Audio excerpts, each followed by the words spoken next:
Muy estimados amigos que nos acompañan por la plataforma de YouTube, sean bienvenidos a su canal, a Mensajeros de la Virgen de Garabandal, este rincón católico para profundizar en la fe, fortalecer nuestras almas y buscar la verdad, con la certeza de que la luz de Dios siempre disipa las sombras del engaño y de la confusión, que es algo muy necesario en estos tiempos de tribulación en los que nos encontramos.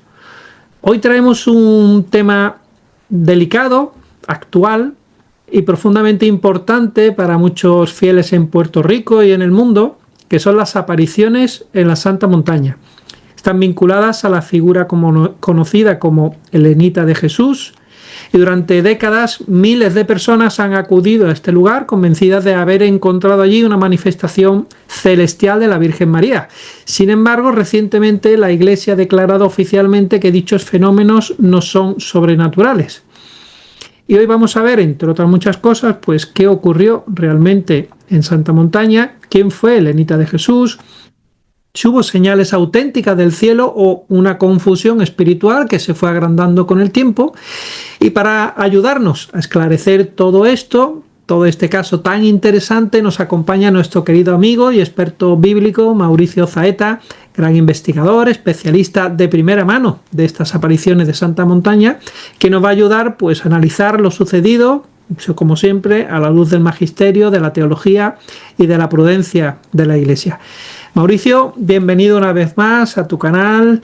Gracias por acompañarnos en este programa tan esperado, que yo sé que tú tenías muchísimas ganas de grabarlo, y donde queremos entender con serenidad, sin prejuicios, pero también sin ingenuidad, qué hay detrás del fenómeno de Santa Montaña y qué enseñanza nos deja para estos tiempos de confusión espiritual.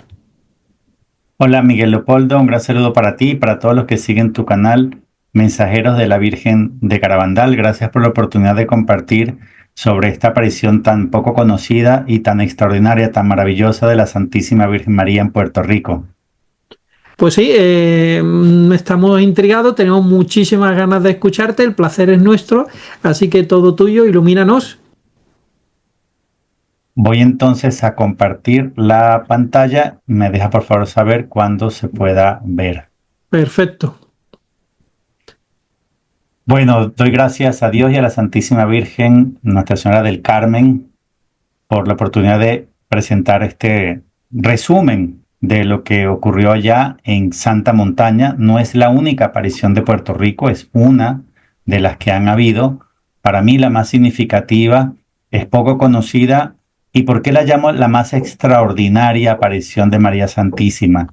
Porque es la única aparición en la cual todas las personas, por un lapso de tiempo bastante prolongado, de aproximadamente unos 9 años, podían verla. Es decir, en todas las apariciones de la Virgen María siempre está seleccionado un grupo de videntes que son los únicos que la ven, y cuando se hace una aparición solamente unas personas escogidas tienen la inmensa alegría de verla o de hablar con ella. En cambio, en Santa Montaña era una manifestación mariana en la cual todos la veían, inclusive los enemigos, inclusive las personas que fueron con intención de asesinarla. Es decir, era visible por todos, y esto la hace extremadamente interesante y diferente a todas las demás, y también porque no fue una aparición simplemente que se dejaba ver de vez en cuando, sino fue más bien una convivencia. Ella vivió por aproximadamente 9 años o algo más en Puerto Rico. Temario. ¿En qué momento histórico comenzó esta aparición? El suceso y sus testigos, el cambio, que es como ella llamó, cómo terminó sus 9 años de convivencia, investigación y pruebas asociadas a este fenómeno, a esta mariofanía, y conclusiones. Hay varios libros sobre el misterio de Santa Montaña y varias investigaciones se llevaron a cabo.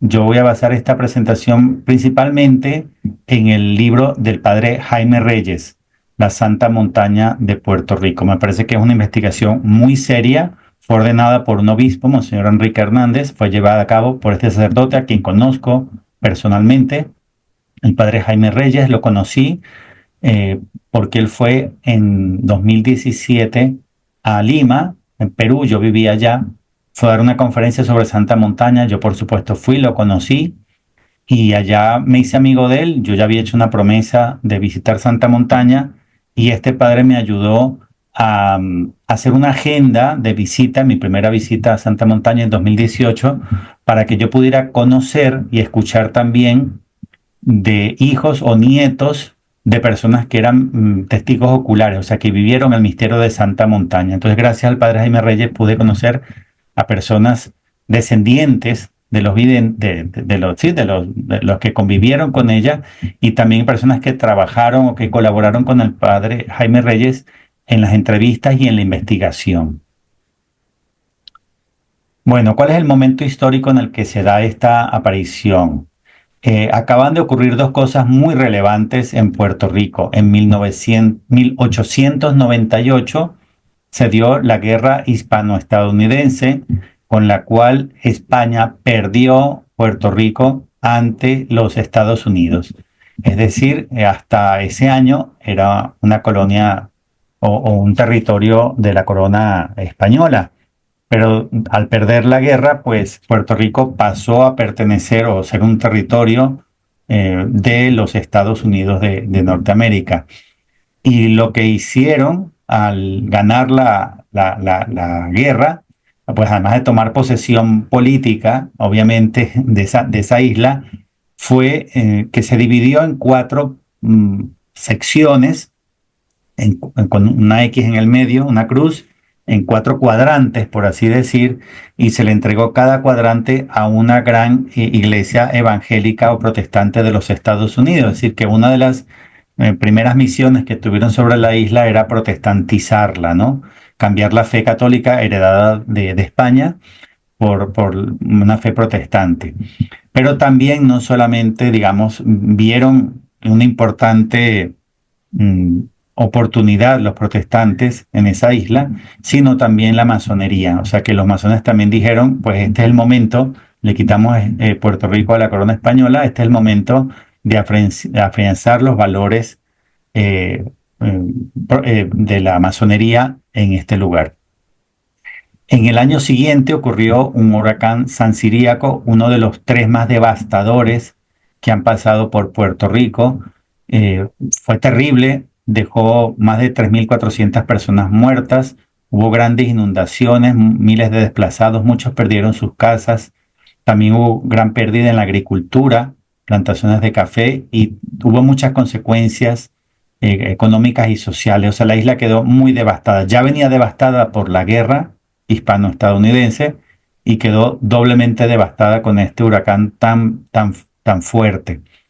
Entonces, en este contexto histórico terrible de doble devastación de la guerra y del huracán San Ciríaco, es que comienza la manifestación de la Santísima Virgen María en Santa Montaña, que ella se aparecía bajo la forma o bajo la advocación de Nuestra Señora del Carmen y se hacía llamar a sí misma, entre otras formas, vuestra madre o vuestra madre redentora. Entonces comenzamos aquí un pequeño recuento sobre el suceso y los testigos. Repito, de acuerdo a la investigación llevada a cabo por el padre Jaime Reyes, investigación ordenada por el obispo Monseñor Enrique Hernández.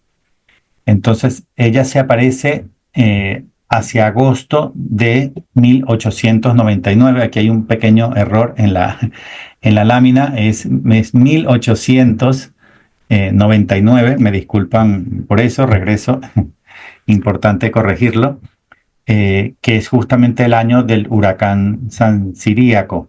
Y habían ocurrido muy pocas semanas desde la devastación de este mencionado huracán. Pues ahí comienza a vérsele a ella, a la Santísima Virgen María, llegando por vía marítima, ¿no? La vieron sobre una balsa, la vieron en las costas, la vieron subiendo hacia la montaña. La gente se preguntaba qué hace esta joven por aquí sola, la gente no entendía qué hacía, ¿no? Había sido vista ya por varias personas, se le vio llegar por la costa, pero se le vio subir hacia la montaña y con el paso del tiempo, pues personas comenzaron a subir hacia donde estaba ella para ver qué hacía una mujer sola allá en la montaña.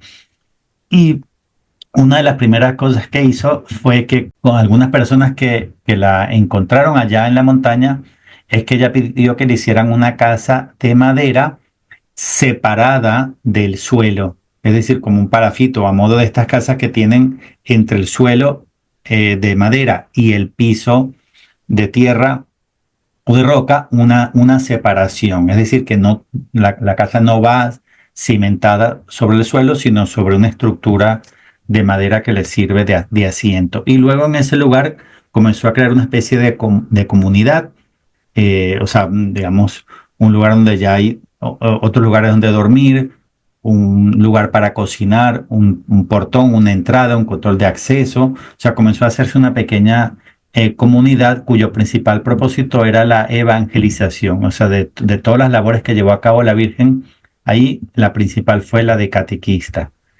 Dos fueron los barrios principales donde se dio la acción de la Santísima Virgen en Puerto Rico, en Santa Montaña. Uno, el barrio Real de Patillas, y el otro, el más importante, el barrio Espino de San Lorenzo, que es justamente donde hoy se encuentra el santuario. El milagro más evidente de esta convivencia de la Santísima Virgen en Puerto Rico fue la conversión.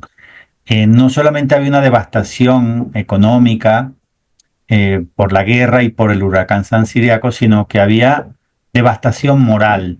Es decir, cuando ella llega ahí en San Lorenzo, la mayor parte de las personas no estaban casadas, sino que vivían amancebadas, vivían en unión libre, y los hijos no estaban bautizados, y había mucho problema de alcoholismo, y los hombres trabajaban y en lugar de llevar el dinero a casa, pues se lo gastaban, ludopatía, alcohol, lo que sea.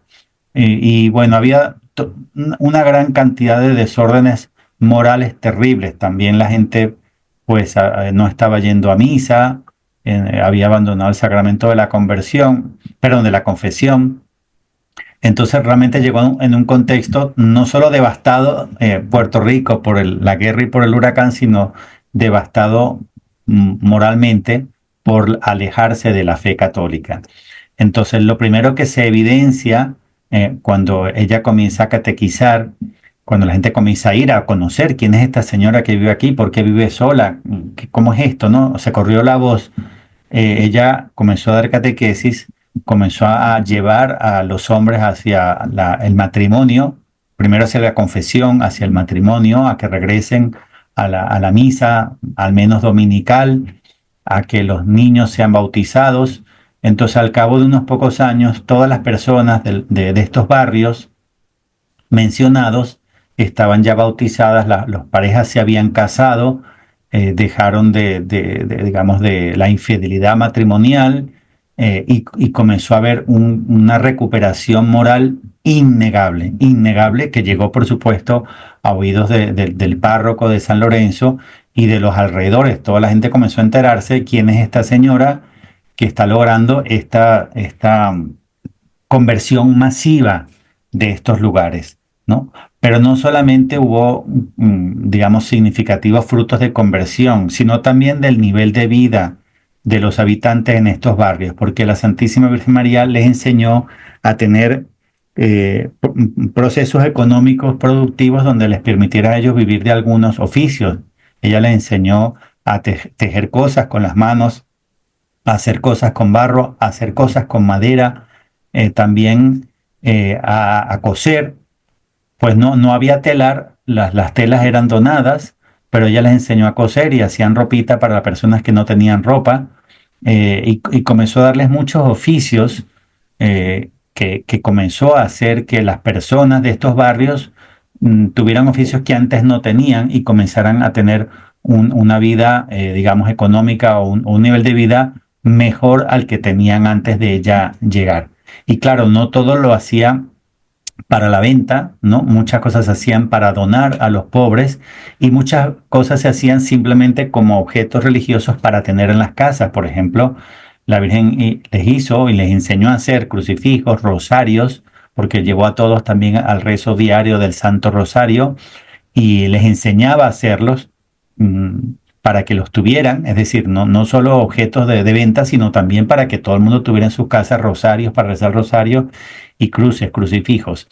Entonces, todas estas cosas se fueron haciendo cada vez más evidentes, cada vez más llegando a oídos pues, del obispado, primero el párroco y después del obispado, y comenzó a hacerse cada vez notorio de que algo ahí significativo estaba ocurriendo. También la gente comenzó a darse cuenta que no era una mujer normal. Por ejemplo, no la veían prácticamente comer, prácticamente no comía. Y también la gente se dio cuenta de que no tocaba el suelo. Cuando tú vives en un lugar de cemento, tal vez no es tan notorio que como cuando vives en un lugar de grama, que no pisas la grama, porque cuando tú pisas la grama se aplasta con el pie, con el zapato. En cambio, que como ella no tocaba, como que caminaba a escasos centímetros del suelo, entonces la gente notaba que ella caminaba, pero no había un contacto total con la tierra, es decir, que no pisaba la grama sobre la cual ella caminaba. Podía hacerlo porque en algunas ocasiones, por ejemplo, ya cuando comenzaba a catequizar o cuando llegaba a un sitio, una de las primeras cosas que hacía era besar el suelo. Es decir, podía tomar contacto con el suelo, con la tierra, pero su caminar normalmente era separada del suelo y la gente obviamente lo notaba. Había muchas cosas que la gente se daba cuenta. También milagros, como por ejemplo hay un limón muy amargo de Puerto Rico, el limón chivo, creo que se llama, no recuerdo bien, y se corrió el rumor de que ella lo volvía dulce, o sea que ella solamente lo tomaba y al devolverlo quedaba más dulce que la más dulce de las naranjas. Entonces la gente se dio cuenta que hacía cosas que eran muy significativas y que una mujer normal no podía hacer. Y además ella se comenzó a llamar, y así comenzó a llamar la gente vuestra madre o vuestra madre redentora, ¿no? Con lo cual pues era evidente y además su atuendo de Virgen del Carmen, la gente comenzó a entender que estaba lidiando realmente con la Santísima Virgen María. Aunque no la llamaban así, la llamaban vuestra madre, la llamaban madre o madre redentora o Helenita de Jesús, porque es uno de los apelativos que se utilizaron allá, pero digamos se le conoce sobre todo como madre redentora. La catequesis comenzó a ser muy popular y sobre todo y principalmente los días sábados en la casita. Después voy a mostrar las fotos.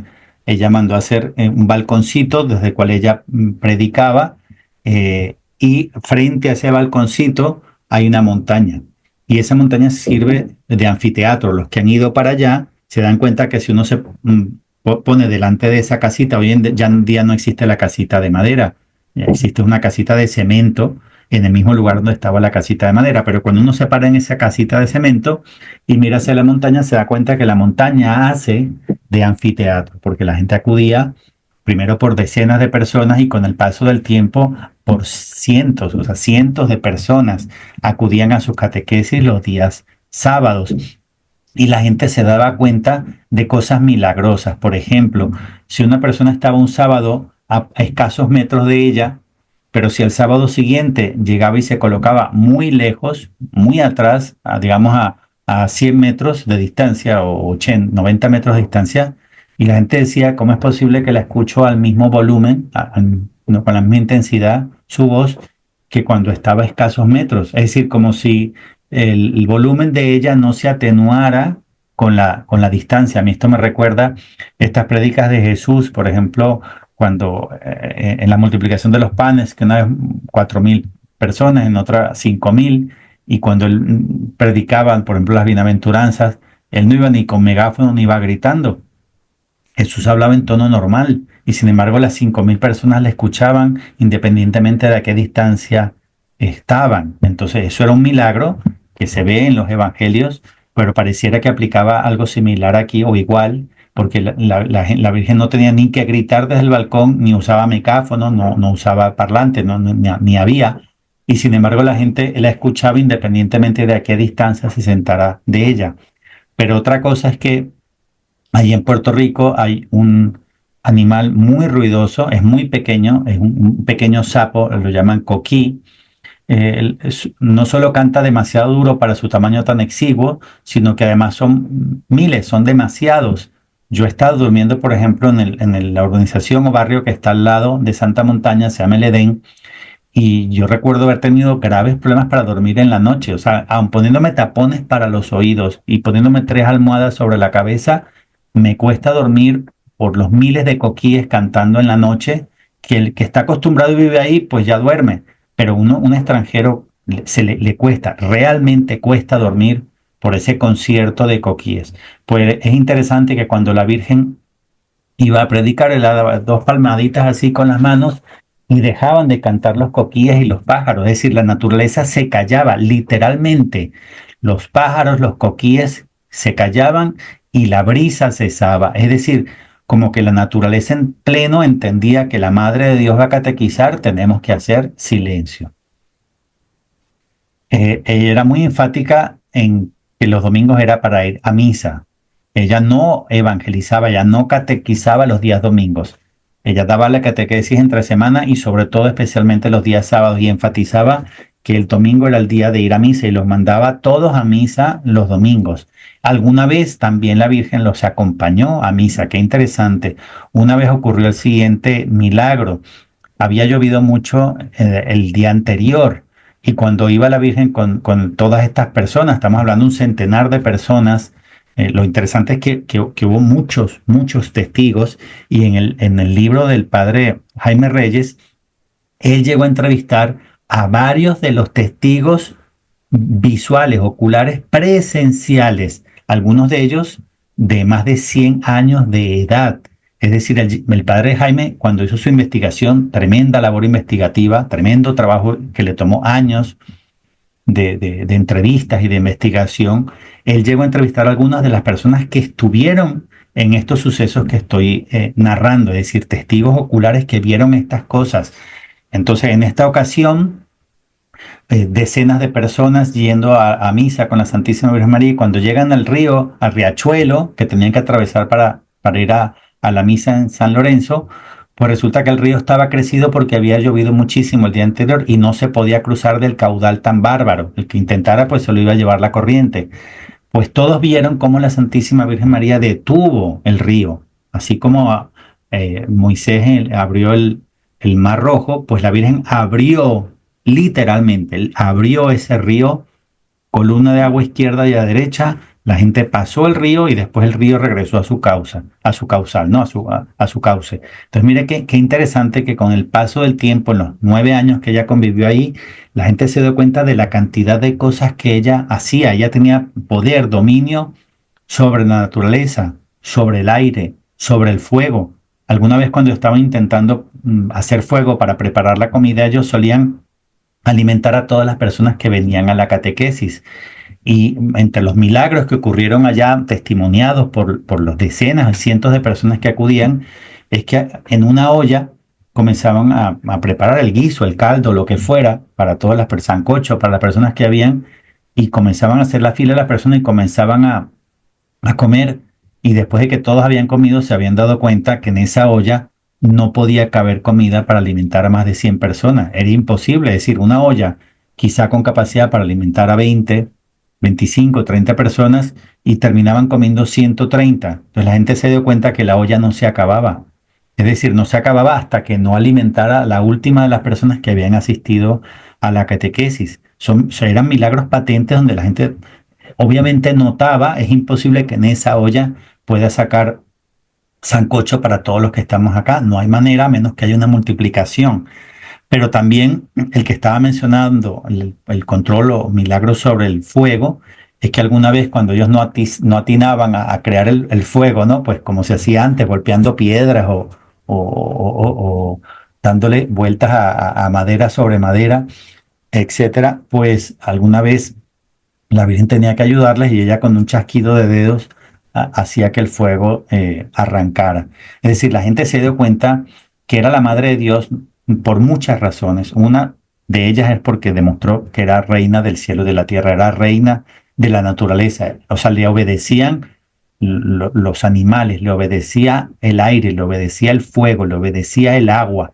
Y estos milagros lo hacía con todos viéndola, es decir, con cantidad de escenas de testigos oculares, algunos de los cuales llegaron vivos hasta el momento de la investigación del padre Jaime Reyes. Entonces era evidente su dominio sobre la naturaleza, esto ya lo expliqué, sobre el aire, sobre el fuego, sobre el agua, sobre los animales. ella demostró que era la señora y reina de toda la creación. Bueno, vamos a hablar de 3 intentos de asesinato que tuvo por parte de la masonería. Los masones de Puerto Rico pues se dieron cuenta de todos los frutos que estaba dando de conversión, de afianzar la fe católica, la misa, la confesión, el matrimonio católico, y esto le estaba afectando a sus planes de tomar el control total ideológico de la isla. Entonces hubo al menos 3 casos que recuerdo. Bueno, cualquier imprecisión, el libro yo me lo leí en el año 2017, es decir, hace ya 8 años. Entonces, si alguna cosa la digo imprecisa, pues les pido disculpas. En todo caso, yo ofrezco a todos el libro en PDF porque tengo la autorización de darlo, y ahí lo van a ver todo con más precisión de la que yo pueda recordar en 8 años. También algunas cosas las comento porque yo me he quedado en casas de personas que son descendientes de testigos oculares de Santa Montaña. Eh, entonces, 3 intentos de asesinato recuerdo. En los 3 casos, la Virgen primero lo predijo. Siempre, ya anunció cuando alguien intentaba matarla, ella lo anunciaba como profecía. Pues siempre sabía, como Madre de Dios, las intenciones de las personas, cosas que le iban a hacer a futuro. Y siempre daba como orden que no la defendieran, es decir, que no salieran a interferir, sino que la dejaran a ella manejar la situación. El primero que recuerdo la intentó matar con un machete afilado. Ella le dijo a los presentes: cuando venga una persona que viene hoy con mala intención, no se levanten de su asiento. La gente entendió que había que obedecerla. La gente entendió que la Madre de Dios, y que a la Madre de Dios se le obedece y punto. Es decir, que tienes que vencer la tentación o el ímpetu, el impulso de levantarte de tu asiento para defenderla. Pues si alguien se hubiera levantado, hubiera podido perder un brazo de un machetazo. Entonces, cuando llega esta persona con el machete para matar a la Virgen, había sido enviado por los masones, había sido contratado por la masonería. Lo sabemos porque lo testificó él después y porque se convirtió. A medida que se acercaba a ella, nadie se levantó como ella lo pidió, y a medida que se acercaba a ella, se iba hundiendo en la tierra sin haber llovido. Es decir, no había fango, no había arena movediza, era la tierra completamente dura y seca, y se fue introduciendo en la tierra, se lo fue tragando hasta un poco más de las rodillas. Quedó completamente sin poder moverse, inmovilizado, porque la tierra se lo tragó hasta las rodillas, con machete en mano y sin poder avanzar, completamente avergonzado. Y la Santísima Virgen María lo que le dice es con palabras maternales y amorosas: hijo mío, porque vienes con esa mala intención, ¿no? Imagínense la vergüenza. Todas las personas vieron el hombre que no podía avanzar hacia ella, no pudo llegar hacia ella, y lo que hizo fue pues convertirse, entender que estaba obrando mal, y si no recuerdo mal, fue el que se convirtió y terminó siendo uno de los porteros, de lo que se convirtió en colaboradores y en fieles discípulos de vuestra Madre Redentora en Santa Montaña. En otra ocasión, alguien fue a intentar, como falló la masonería contratando a alguien con machete, pues habrán dicho: bueno, una bala de todos modos llega, ¿no? Es decir, aunque la tierra se lo trague, la bala hace el recorrido faltante. La Virgen volvió a decir: viene una persona a hacerme daño, nadie se levante. La Virgen, lo explico en la siguiente lámina, tenía unas niñas, unas vírgenes que ella formó para ayudarla. Son las únicas personas que tenían contacto, que pueden llegar a tener contacto completo con ella, es decir, a tocarla, y las preparó para una misión especial, y eran también, le ayudaban a ella en toda su labor, en su catequesis, le ayudaban en toda la misión. Pues un día la Virgen dice: va a llegar una persona con mala intención, nadie se levanta de su asiento. Entonces, cuando llega esta persona con la pistola, estamos hablando de estas pistolas que eran de un solo disparo, ¿no? Cuando llega con la pistola cargada, a la distancia de disparo, dispara de hecho hacia el corazón de la Virgen, y todos los presentes viendo aterrados, ¿no? El espectáculo impresionante. Pues la Virgen ha agarrado la bala con la mano y se la entregó a la Virgen, a la niña que tenía a su lado, con el cual demostró que ella puede tomar una bala en la mano que le ha sido disparada. Igual la persona no tenía cómo disparar otra porque disparó de cerca y era un solo disparo, un solo tiro que tenía la pistola, y también con palabras maternales amonestó a la persona que llegó con esa mala intención y que no logró hacerle nada. La otra ocasión que recuerdo vinieron cuatro, ya no uno, sino cuatro a caballo a matarla. La Virgen también profetizó ese ataque y le dijo a todos los presentes, como siempre, que nadie se levantara de su asiento. Pues llegaron estos cuatro hombres con ímpetu, prácticamente tumbaron el portón de la entrada y a galope, a toda velocidad, se aproximaron hacia la madre con la intención de asesinarla, y cuando los caballos estuvieron a poca distancia de la Santísima Virgen María, se detuvieron de golpe y se postraron en adoración hacia la Madre de Dios. Se postraron ante ella, bajando la cabeza o en reverencia hacia la Madre de Dios, se postraron para reverenciarla, y los que venían encima lo que hicieron fue caerse dando vueltas hacia adelante, se habrán hecho daño en la columna, en la espalda, se habrán fracturado, qué sé yo, no recuerdo, pero en todo caso quedaron completamente humillados y avergonzados y no pudieron hacerle absolutamente nada a la Madre de Dios. En resumen, la masonería fracasó en todos los intentos de mandar emisarios para matar a la Madre de Dios, y algunos de ellos incluso terminaron con la conversión. Bueno, hubo personas que la ayudaron allá en Santa Montaña, todos voluntarios que decidieron acompañarla y convivieron allá algunos años con ella. Lo más destacado fue las niñas que formó como vírgenes, que siempre la atendían y estaban cerca de ella, y que tenían un rol importante en el momento que ella diera su cambio. Eso lo voy a explicar más adelante. Pero aquí en el libro del Padre Jaime destaca otros ayudantes, otros oficios que se llevaron a cabo allá en Santa Montaña. Algunos los pone como jóvenes guardianes, otros como celadores, que también ayudaban a encender las fogatas, otros como ebanistas o carpinteros, los aserradores, los taladores, las lavanderas, las costureras, las cocineras, los mensajeros y los músicos. Estos son algunos de los roles de las personas que atendían en Santa Montaña. Algunos vivían allá, otros no vivían, pero subían con frecuencia para colaborar en distintas labores, en distintas misiones que se crearon allá.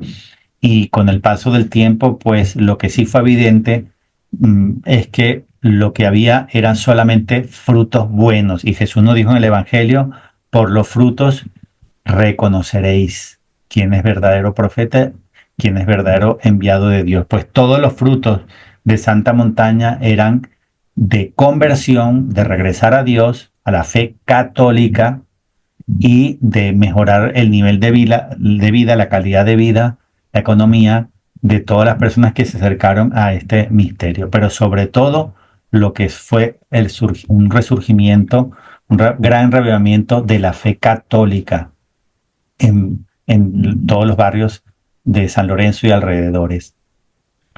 Bueno, en fiestas marianas la Virgen se ausentaba, y ella decía que tenía que ausentarse. Por ejemplo, el día de la Asunción, pues la Virgen no estaba. El día de María, Madre de Dios, la Virgen no estaba.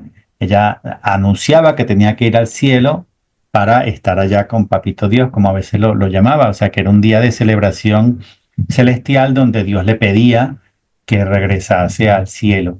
¿Y cómo se despedía? Ella se desvanecía de varias formas. A veces, en alguna ocasión, se convirtió en paloma, en algunas veces se convertía en un rayito de luz, o sea, se convertía en un rayito de luz y luego el rayito de luz se desvanecía. O sea, había varias maneras como ella manifestaba, la manera como se iba y cómo regresaba. Muy, muy interesante, porque estas cosas las hacía a la vista de decenas y en algunos casos de centenas de personas. Pero interesante también el hecho de que cuando era una fiesta mariana importante, pues ella no catequizaba y no permanecía en la tierra, sino que se ausentaba. En un caso hubo una ausencia prolongada de varios días o semanas. La Virgen había dicho que ella no podía irse como regresó, porque si no los iban a meter presos a todos. Ella tenía que irse de otra manera. Ella llegó pues de una manera misteriosa. Nadie sabe cómo, nadie sabe exactamente el modo como llegó, solo que la vieron llegando por la costa, subir a la montaña, pero no con una precisión absoluta del cómo y del cuándo. Digamos que llegó apareciéndose, ¿no? Pero ella no podía irse desapareciendo, porque podían implicarlos a ellos como haber hecho un asesinato. Y de hecho así fue lo que ocurrió. Hubo una ausencia prolongada y después de varias semanas comenzó a ir la policía a preguntar dónde está vuestra madre, dónde está vuestra madre, dónde está esta Elenita de Jesús, dónde está. Y en algún momento llegaron a decir los policías de San Lorenzo, bueno, si de aquí a mañana no aparece esta mujer, ustedes van a ir presos por presunto asesinato.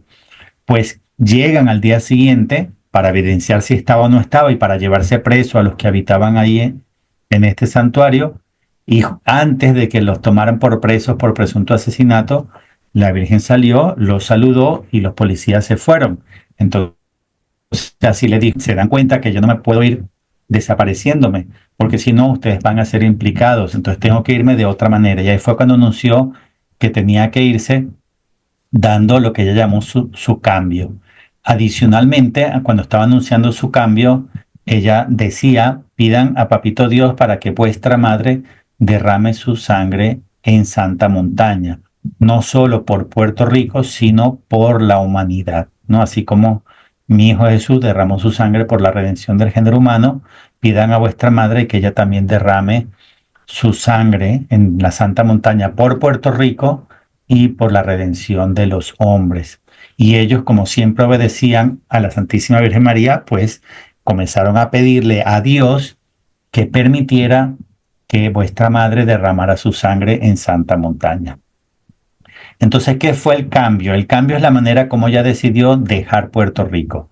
El cambio fue predicho con varios meses de anticipación y ella hizo toda una preparación asociada al cambio.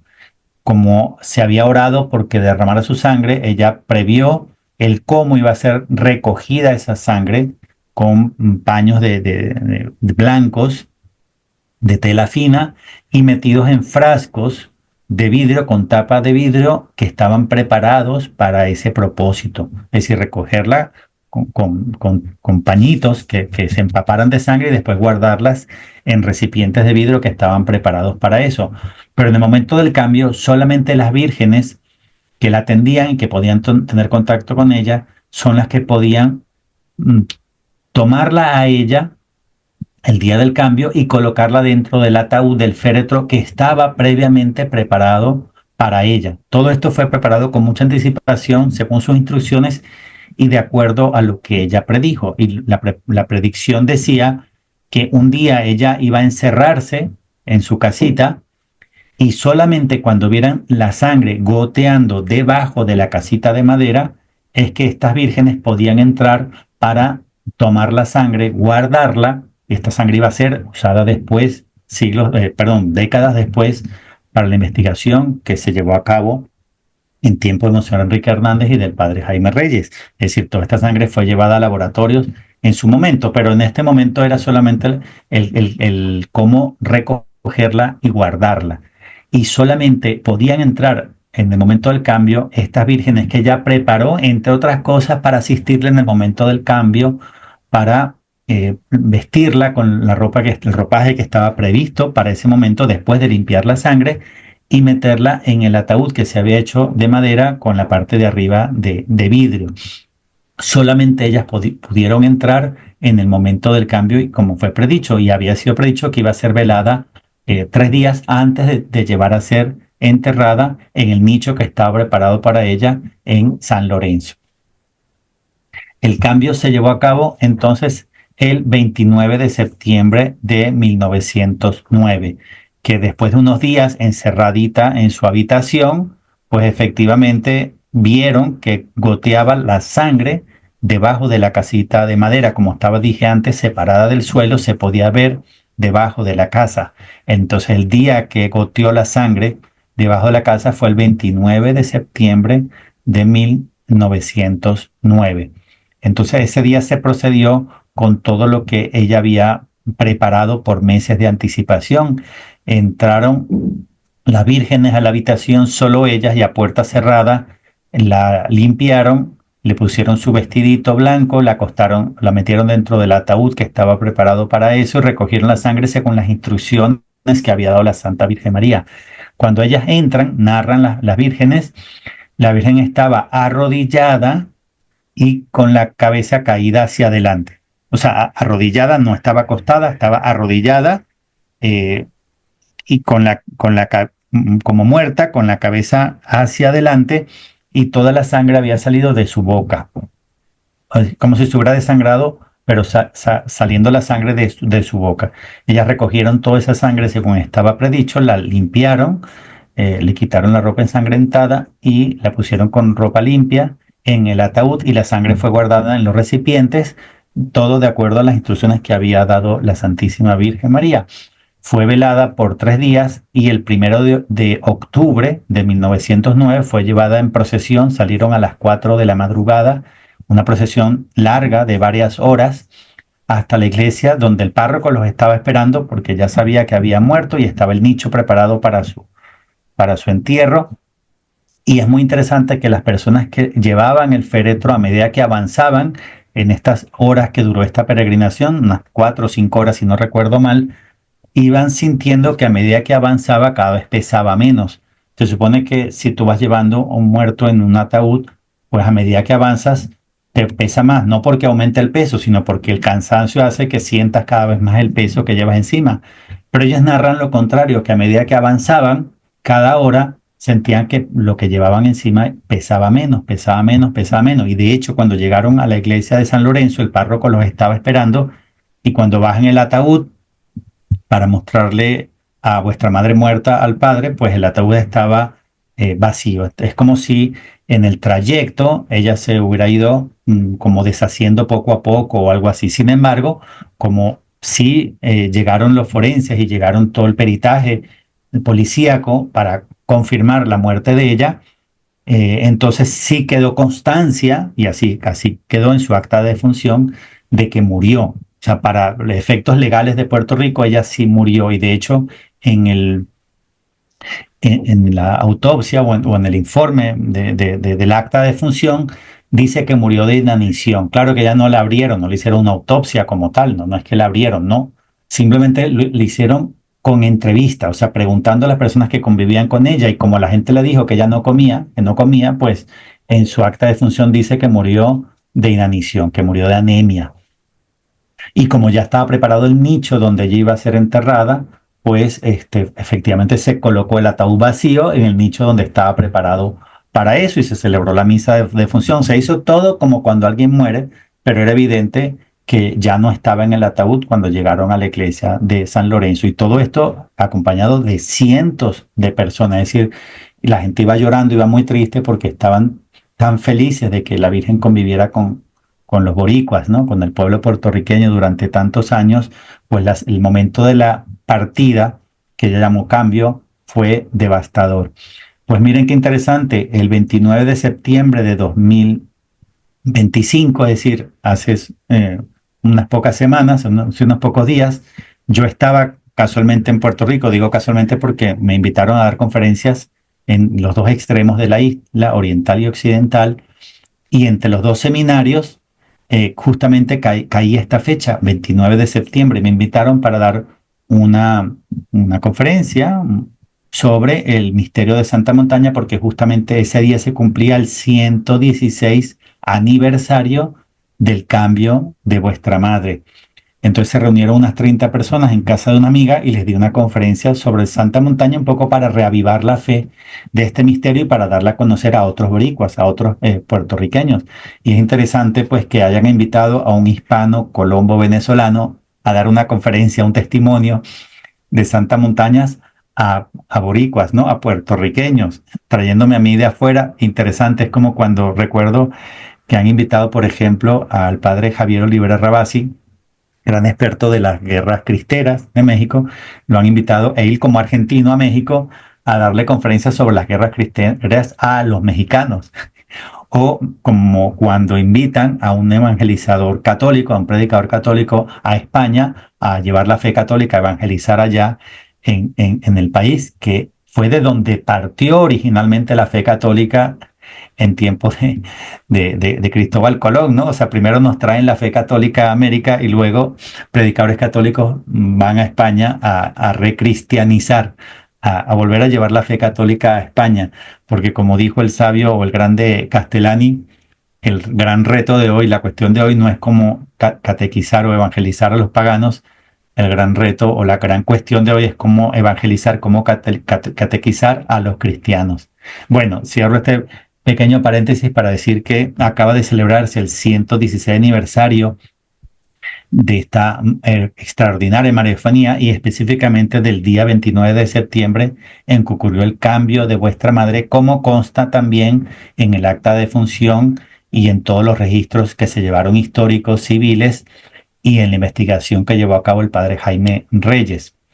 Bueno, algunas profecías. La Virgen dio profecías en Santa Montaña, en el libro están todas. Yo solo voy a referir unas pocas porque me parecen bastante interesantes, bonitas, relevantes. Algunas ya se han cumplido, otras todavía no. Por ejemplo, dice aquí,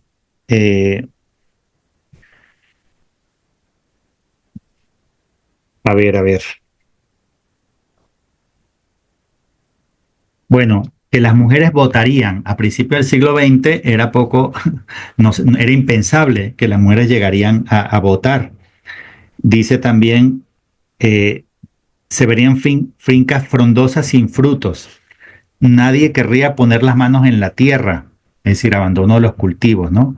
Las mujeres quitarán puestos a los hombres.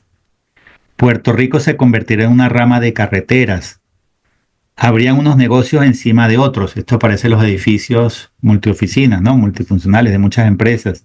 Habría comida de más, ¿no? Que en alguna época habría comida más. Ya lo dijo en un tiempo de hambruna, ¿no? En un tiempo de mucha carencia. Pues todas estas profecías ya se han cumplido.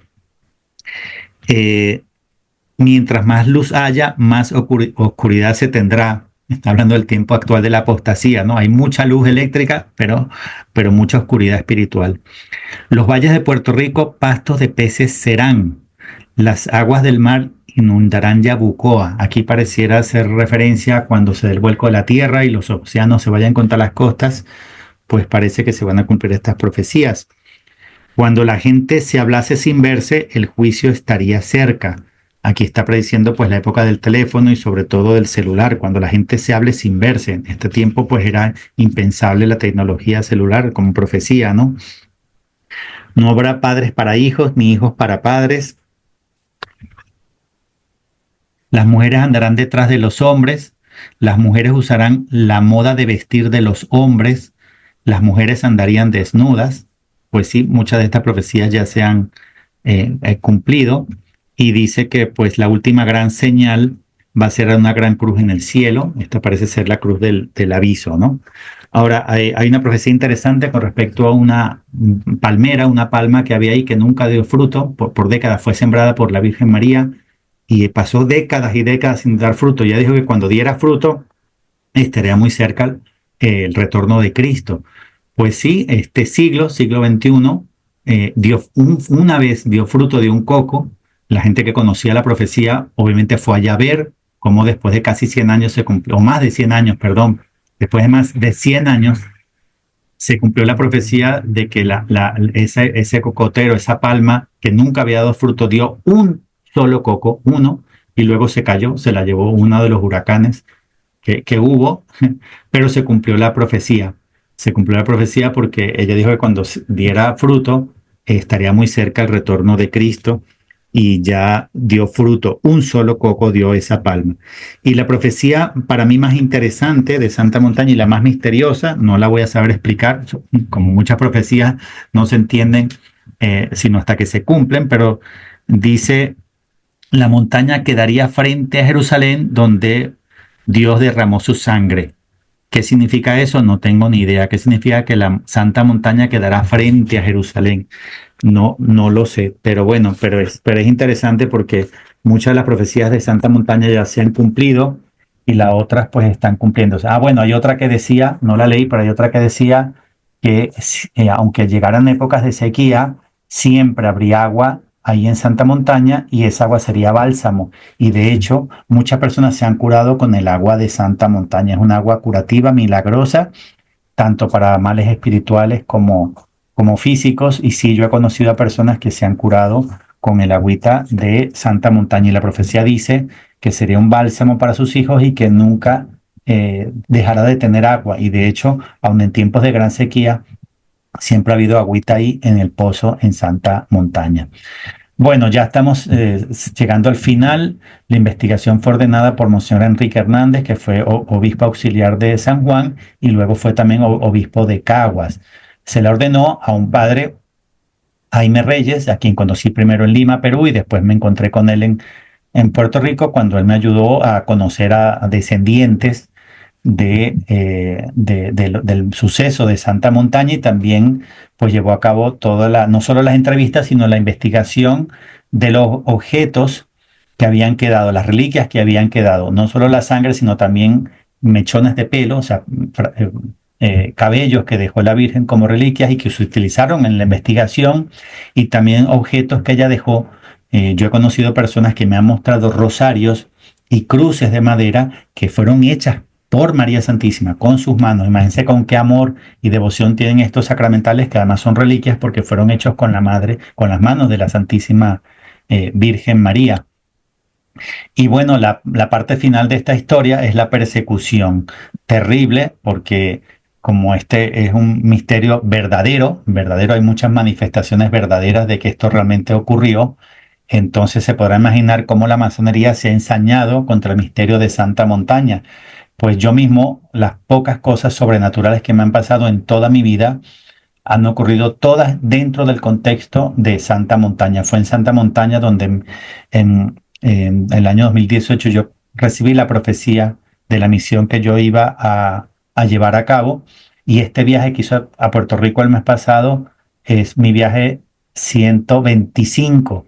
125 viajes he hecho, misión de evangelización, y yo no tenía ni idea de lo que iba a hacer. Esa misión la recibí en Puerto Rico en mi primer viaje a visitar a la Virgen María en Santa Montaña. Es una de las dos profecías que yo recibí allá y las dos se cumplieron a perfección. Pero recuerdo también un suceso que me contó el mismo padre Jaime Reyes, que es cuando Miriana Soldo, una de las videntes de Medjugorje, visitó Santa Montaña. Y claro, como venía la vidente de Medjugorje, pues llegaron una gran cantidad de personas allá en Santa Montaña. Y en el lugar donde está el Calvario, las tres cruces que voy a mostrar la foto, estaba Miriana dando una pequeñita conferencia a todas las personas que se reunieron. Y, oh sorpresa, la Santísima Virgen María se les ha aparecido a Miriana y al padre Jaime Reyes. Después de terminar esta aparición, donde solamente la vieron Miriana de Medjugorje y el padre Jaime Reyes, terminaron, digamos, del éxtasis de la manifestación, la mariofenía, y lo que hizo Miriana fue un poco regañar a los presentes, porque fueron muchos a verla a ella porque es la vidente de Medjugorje, y el regaño consistió en decirles: yo no sé para qué ustedes gastan tanto dinero en ir tan lejos como Medjugorje, un pasaje tan costoso y un viaje tan largo, cuando tienen a la Gospa viviendo aquí entre ustedes en Santa Montaña, en Puerto Rico. O sea, Miriana dio testimonio de que la Virgen permanecía ahí. Y de hecho, una de las profecías de María lo decía, que vuestra madre siempre iba a permanecer en Santa Montaña. Y otra de las promesas que dio, promesa y profecía, es: no todos los que vengan me verán, no todos me escucharán, pero al menos todos me sentirán. Es decir, que todo el que va a Santa Montaña, y yo soy testigo de eso, soy testigo yo directamente, doy fe, que es verdad. Es decir, todo el que va a Santa Montaña con el objetivo de visitar a vuestra madre, de encontrarse con ella, tendrá un encuentro con ella de algún tipo, de alguna manera. No todos del mismo modo, pero que nadie se va a ir, digamos, decepcionado. Entonces, claro, fue tan impactante esta mariofanía, tan impresionante, que por 9 años la vieran hasta los que la querían matar, la vieron, es decir, la veían los buenos, los malos, los convertidos, los masones, donde todo el mundo la veía y donde fue tan evidente que no se pudo negar que la Madre de Dios convivió en Puerto Rico durante 9 años, que una vez que salió el libro de Santa Montaña de padre Jaime Reyes, lo que hubo fue persecución. Bueno, lo primero, el libro fue prohibido prohibido. El libro está prohibido en Puerto Rico. Cuando yo fui la primera vez dije, lléveme una librería para comprar el libro del padre Jaime Reyes. Y me dijeron, no, imposible, el libro está prohibido. No existe. El libro, pues obviamente al final lo que hice fue imprimir el PDF, pero el libro como tal está prohibido.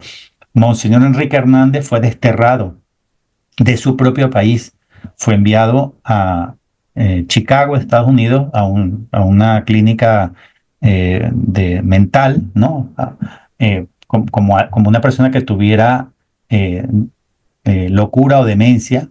Fue recluido allá, pero en realidad fue un tema de persecución, porque al muy poco tiempo salió, en menos de un año estuvo en ese psiquiátrico, porque toda la junta médica se dio cuenta de que él no tenía absolutamente nada y que era un tema político, ¿no? Que era un tema de persecución, pero no pudo regresar hasta como 10 años después. Yo lo conozco, yo me reuní con él en uno de los viajes que hice a Puerto Rico. Él vive en casa de sus padres y está, pues, un poco aislado, es decir, como que te dejamos vivir en Puerto Rico mientras no hables, no digas nada. El padre Jaime Reyes también ha sufrido persecución. De hecho, los sacerdotes fieles a Santa Montaña fueron sacados de allá del santuario y eso fue después puesto un poquito como protestantizado, por así decir, ¿no? Es decir, como que no se hable mucho de Santa Montaña, no se hable mucho de la Virgen, ¿no? Como que ahora todo es como más bien modernismo, ¿no? Entonces es un misterio bastante atacado y como tú mencionaste, Miguel Leopoldo, pues el Vaticano, que ya no es la sede de la Iglesia Católica, el Vaticano que hoy en día es la sede de la masonería eclesiástica, eso hay que entenderlo, el Vaticano que ya no es Iglesia Católica, dijo que en Santa Montaña no ocurrió nada sobrenatural. Bueno, cientos de testigos de Santa Montaña lo que testifican es que todo lo que ocurrió allá fue sobrenatural. Y además muchas personas han vivido, yo me cuento entre ellos, manifestaciones sobrenaturales de la Virgen María en Santa Montaña y también el padre Jaime y también Miriana Soldo de Medjugorje. Es decir, y además todos los curados con el agua de Santa Montaña son testigos de la veracidad de esta aparición mariana y todo lo que se diga en contra de ella no es sino la rabia que le da a los masones que la Virgen María tenga este poder, tenga esta obra salvífica del final de los últimos tiempos, dada por Dios, obviamente, por ser ella la que desde el principio de Génesis 3.15 está designada para pisarle la cabeza a Satanás, y la masonería no solo la odia, sino que le tiene mucho miedo, y eso hay que decirlo también. Los satanistas y los masones no solo odian a la Virgen, le tienen miedo, le tienen pánico, porque saben que es la que va a dar la estocada final contra el mal. Pues ya terminó esta pequeña explicación, solo quiero cerrar con un pequeño registro fotográfico para animarlos a que vayan al lugar tan bonito. Con esta bienvenida, el Santuario de la Virgen del Carmen, pueden llegar a este lugar en Santa Montaña, en Puerto Rico. Esta es la casita principal, que hoy en día pues ya no es la original de madera que estaba separada del suelo, sino que está en el lugar donde estaba la casita original, pero para mí es el lugar más importante en Santa Montaña porque es el lugar donde ella derramó su sangre. Está cerrada siempre esta casita, nunca yo he podido entrar, yo he ido muchas veces y jamás la he podido entrar, siempre está cerrada con llave. Sin embargo, en la parte de atrás de la casita está esta placa que mandó a poner Monseñor Enrique Hernández, donde nos recuerda que fue el lugar del derramamiento de su sangre. Y la voy a leer, dice así: aquí estuvo la choza de vuestra madre, y más o menos sobre este lugar en tierra estaba su dormitorio. Su último día conocida con vida fue el miércoles 29 de septiembre de 1909, que fue el día, como dije antes, que dio su cambio. La velaron por casi 3 días, siendo su funeral el viernes 1 de octubre de 1909, según acta de defunción. Salieron con ella hacia el cementerio viejo de San Lorenzo como a las 4 de la mañana a pie, por malísimos caminos. Muchísima gente presenció y asistió al funeral, según testigos que aún viven. El padre Pedro Puras era el párroco de San Lorenzo para ese tiempo, quien la conocía. Se hicieron ritos fúnebres religiosos. Monseñor Enrique Hernández Rivera, 1992. Aquí se testifica que en 1992 quedaban testigos presenciales a quien el padre Jaime Reyes pudo entrevistar. Y recuerdo de hecho una pequeñita anécdota cuando conocí al padre Jaime Reyes, cuando él fue a Lima, Perú, donde yo vivía en el año 2017, él contó que él entrevistó, no recuerdo si dijo 3 o 4 testigos presenciales, varias de ellos de más de 100 años de edad. Una de ellas, a quien él no conocía, cuando llegó a su casa, la atendió su nieta y la llevó a la última habitación donde estaba la viejita de más de 100 años, sin dientes, en una mecedora. Él se presenta: buenas tardes, soy el padre Jaime Reyes, vengo a entrevistarla. Y la viejita le dice: sí, padre, yo lo estaba esperando. Y el padre Jaime le dice: bueno, ¿cómo que me estaba esperando? Usted no me conoce, ¿qué significa que me estaba esperando? Y la viejita le dice: yo sabía que no iba a morir porque la Virgen me lo dijo, que yo no moriría hasta el día en que llegara un sacerdote a mi casa para que yo le contase todo lo que sucedió en Santa Montaña. Con lo cual ella sabía que no podía morir, ella sabía que un día iba a llegar ese día. Y como le dijo la nieta: vino un sacerdote a entrevistarte, ella entendió que ese día se cumplía la profecía que le dio la Virgen, que le iba a contar todo a un sacerdote antes de morir. Y de hecho, después de esa entrevista, a los pocos días ella murió. Interesantísimo, eso lo escuché de palabras del mismo padre Jaime Reyes, y él contó pues que se le pararon los pelos, se le erizó la piel cuando la viejita le dice: sí, padre, yo lo estaba esperando. Claro, porque la profecía la había recibido de la Virgen María. Este es el santuario, o sea, la pequeña iglesia donde se celebra misa allá los domingos a las 11 de la mañana, y donde está la imagen que mostré al principio y las voy a mostrar otra vez al final, una imagen bellísima, esculpida, traída de España, que la Virgen María misma pidió fuera hecha y traída desde España. Cuando llegó esa imagen desde España en barco, que antes tardaba mucho, ella ya había dado el cambio. Entonces, digamos que lo que quedó como de presencia visible de María después del cambio fue esa imagen que la tienen dentro de esta iglesia. Esta es la imagen, hecha en madera, esculpida en España, hermosísima, vestida con ropaje de la Virgen del Carmen. Esta es frente a esa iglesia, está en un caminito por el cual se entra a un pequeño calvario. En ese calvario está Jesús con María y Juan a los pies de la cruz, y otras 2 cruces de los otros 2 que fueron crucificados con Cristo. Y esta es una vista aérea de ese pequeño calvario con las 3 cruces, con Juan y María a los pies de la cruz, y ahí se ve al fondo la capilla que antes mencioné. Y a un lado está el camino hacia la derecha en esta foto, donde se baja al pozo.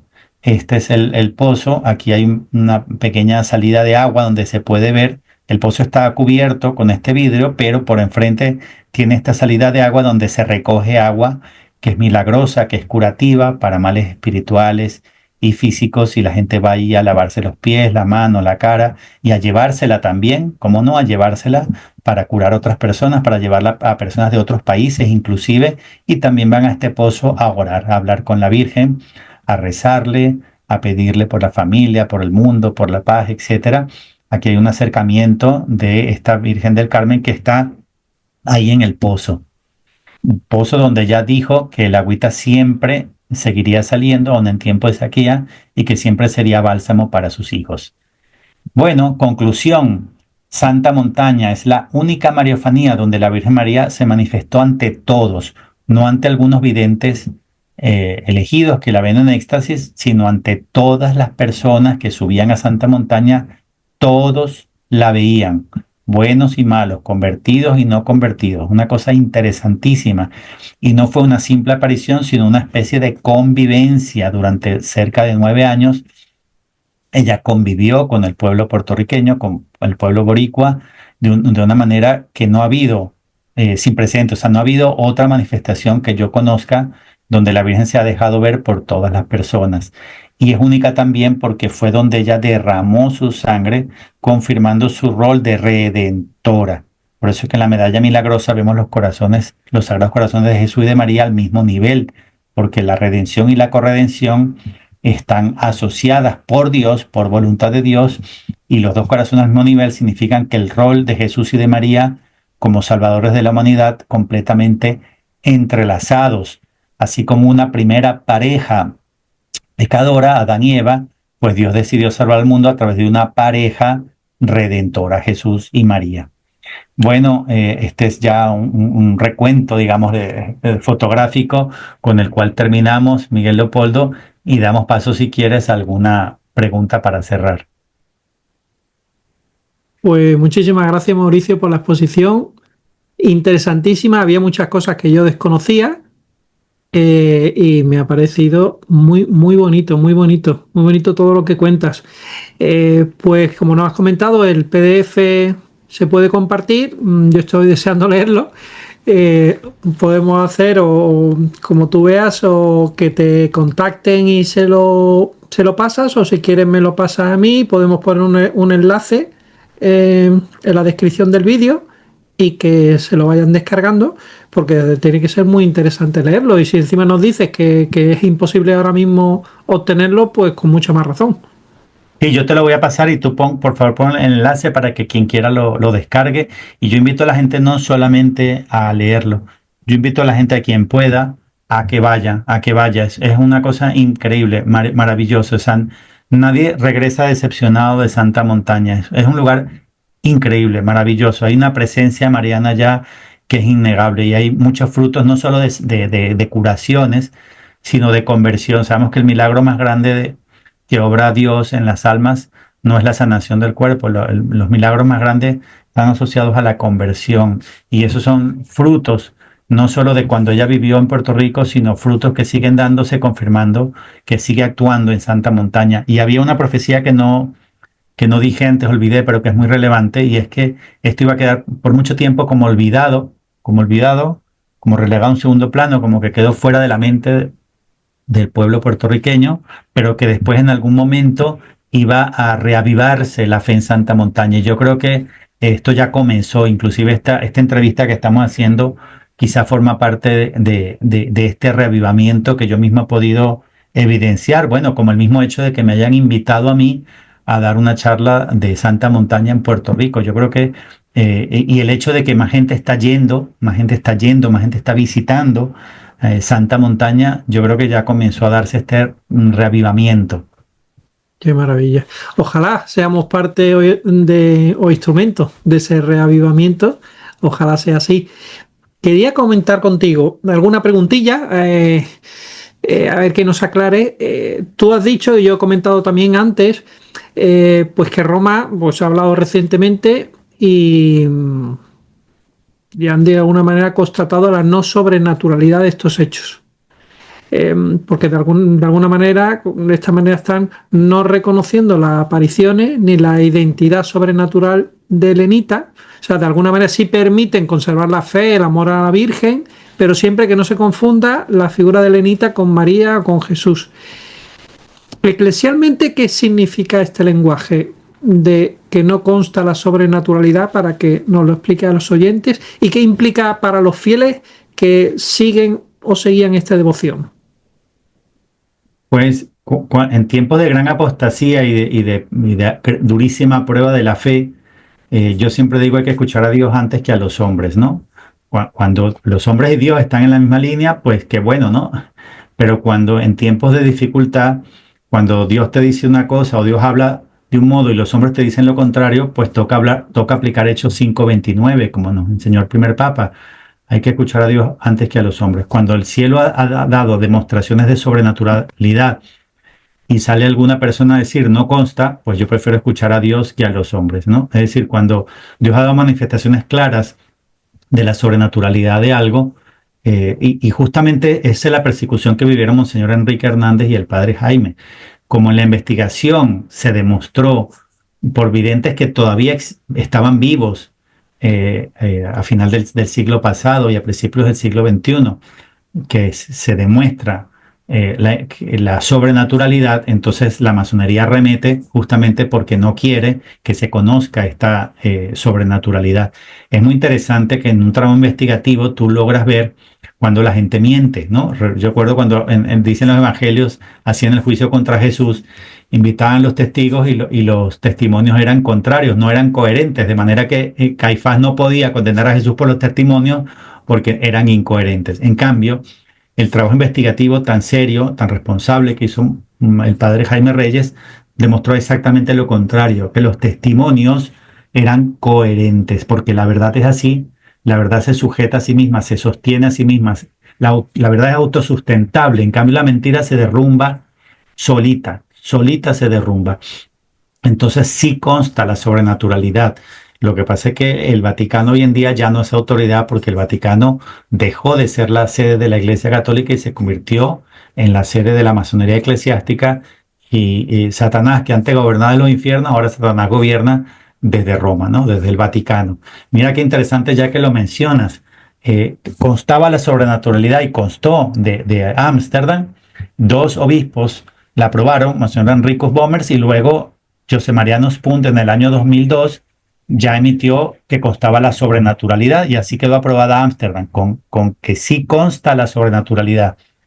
Pero luego de que cambió la iglesia, el Vaticano dejó de ser la sede de la Iglesia Católica, el Vaticano masón dijo, no, ya no consta la sobrenaturalidad de Ámsterdam, ¿no? De la Señora de todos los pueblos. Pero ¿cómo es posible si primero dijeron que sí? Claro. La iglesia no puede contradecirse a sí misma, ¿entiende? Entonces, no, la iglesia no se contradice a sí misma. Lo que ocurre es que el Vaticano ya no es la sede de la Iglesia Católica. Pues sí, ya muchas veces hay más intereses humanos en silenciar este tipo de fenómenos, pero bueno, se está repitiendo lo que ha ocurrido en muchísimas otras apariciones auténticas que al principio también fueron rechazadas y otras que ya directamente, como Garabandal y otros, pues la van paralizando o poco a poco la van denostando. Mm, Asumiendo que, bueno, tenemos claro que Elenita era la Virgen María, ¿tú ves algún mensaje, algo oculto, alguna señal? Porque aparecerse de una manera tan humilde, tan oculta, tan anónima en una isla tan pequeñita del Caribe, ¿qué, qué quería decir o qué ha querido mostrar la Virgen al mundo a través de este gesto? ¿O es algo que tiene que venir, como has dicho en la profecía futura, que todavía no se ha cumplido, de que habrá un reavivamiento o incluso algo que afectará a nivel mundial? ¿Tú ves ahí algún mensaje inicial, un mensaje futuro? ¿Cómo lo interpretas tú, Mauricio? Y te va a responder con palabras del libro de San Luis María Griñón de Montfort, Tratado de la verdadera devoción a la Santísima Virgen María. En este libro, este santo tan mariano explica que en la primera venida de Cristo era conveniente que la Madre de Dios que pasara muy velada, casi desapercibida, ¿no? Que en los Evangelios la Virgen solamente dice tres cositas, ¿no? Y es como si fuera poco protagonista. Pero explica este gran santo que en la segunda venida de Cristo es exactamente todo lo contrario. Entonces, el Espíritu Santo, que es el esposo de la Virgen María, vio conveniente que la Virgen pasara casi desapercibida en la primera venida y ve conveniente que la Virgen sea completamente lo contrario, o sea, grandemente exaltada en el contexto de la segunda venida. ¿Para qué? Lo dice el santo, para que por medio de ella y a través de ella Jesús sea más conocido, exaltado, adorado y servido por su pueblo. Entonces el rol de la Virgen María en la segunda venida es completamente protagónico. Ella en Santa Montaña nos está ayudando a comprender el rol tan importante que tiene la Virgen María en la segunda venida, como también lo ha hecho en otras manifestaciones marianas. Por ejemplo, los que conocen el misterio de Umbe en Vizcaya, en España, se han dado cuenta que queda muy exaltado el rol de la Santísima Virgen María en todo el proceso parusíaco, en todo lo relacionado con la segunda venida, hasta el punto que Numbe ya nos confirmó o nos dejó saber que tanto en el aviso como en la parusía Jesús viene con María, es decir, que ya María no tiene un rol secundario, sino completamente protagónico. Pero el otro mensaje fundamental y central de Santa Montaña, y que para mí apoya a la futura proclamación del quinto dogma mariano, es el hecho de que ella haya derramado la sangre, porque entonces está enfatizando qué significa ser corredentora. O sea, ¿qué significa el dogma de la corredención? Que está profetizado y se va a cumplir con toda certeza en una fecha 31 de mayo. No sabemos el año porque en Ámsterdam ella solo aclaró la fecha. Será en fecha 31 de mayo, pero no dijo de qué año. Y entendemos, como ya murió Benedicto XVI, el último papa válido, pues entendemos que quien va a proclamar el quinto dogma mariano será Pedro Romano, que no será elegido en cónclave. Entonces, cuando, digamos, Pedro Romano proclame el quinto dogma mariano y incluye a María como corredentora, mediadora y abogada. Entonces el rol de María como corredentora, que ya venía preparado desde Mariofanías como la de París en 1830, en la Medalla Milagrosa, pues queda muy enfatizado, muy confirmado con el derramamiento de su sangre en Puerto Rico. Entonces, si el Redentor derramó su sangre por la humanidad, María, si es corredentora, pues también tenía que derramar su sangre por la humanidad. Ya para terminar, una última reflexión, lo que tú has estado comentando ahora mismo. María frente a Jesús, de alguna manera, cuando tú decías esta profecía de la santa montaña que dará frente a Jerusalén, pensando mientras tú seguías hablando, me venía porque, bueno, en la espiritualidad mariana vemos que María misma es llamada montaña santa por los padres de la Iglesia, porque de ella descendió Cristo, el Salvador. Y yo, dándole vueltas, pensaba, digo, podría interpretarse como que la montaña quedará frente a Jerusalén, que la madre, que es la nueva Sión, permanece frente al Hijo, que digamos que es el Redentor en su trono, y unida a él en la historia final de la salvación, porque en la Biblia Jerusalén no es solo una ciudad, sino que se representa la ciudad santa, el centro de la alianza entre Dios y su pueblo, y en sentido místico la Jerusalén celestial, como vemos en Apocalipsis.